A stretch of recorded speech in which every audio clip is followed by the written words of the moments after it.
ਉਹ ਕਿਹੋ ਜਿਹਾ ਸੀ? ਅੱਛਾ ਅੱਛਾ ਮੈਂ ਸਮਝ ਗਿਆ। ਇਹ ਤਾਂ ਨਹੀਂ ਸੀ ਇਹੀ ਹੈ ਨਹੀਂ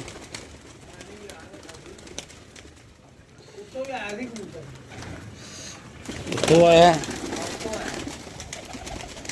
ਹੁਣ ਪਤਾ ਕੀ ਲੱਗੇਗਾ ਕਿ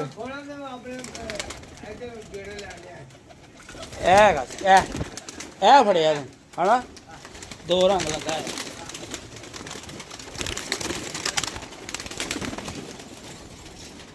लो जी ए भी फड़ो बाबा वीर फड़े करेगा बादशाह कबूतर जिन्होंने कहते हैं कबूतर बिस्मिल्लाह रहमान रहीम। लो जी ए बाबा जी ने छपिया है। हाँ जी ठीक है जी जी जी पीस अंटीक जी क्या बात है बाबा जी क्या बात। मैं कहना बाबा जी क्या बात है हैं दोनों बोल रहे हैं नीला रंग लगा। हाँ बाबा कबूतर बड़ा अच्छा फड़े यार माशाल्लाह जम्मू बंदे ने दम देख लो जी वीर जी।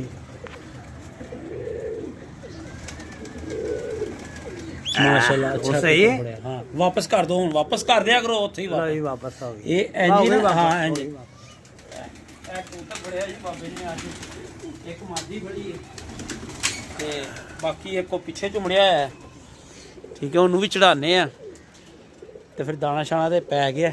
बाबा जी देख लो दाना किसे घट है ते हाँ दो बारियां बारियां रखांगे बाबा कोई गल नहीं ठीक है। मैं जरा ए मादी बाहर बैठी हुई है ए फड़ लीए किसी तरीके ना ठीक है ए ते फिर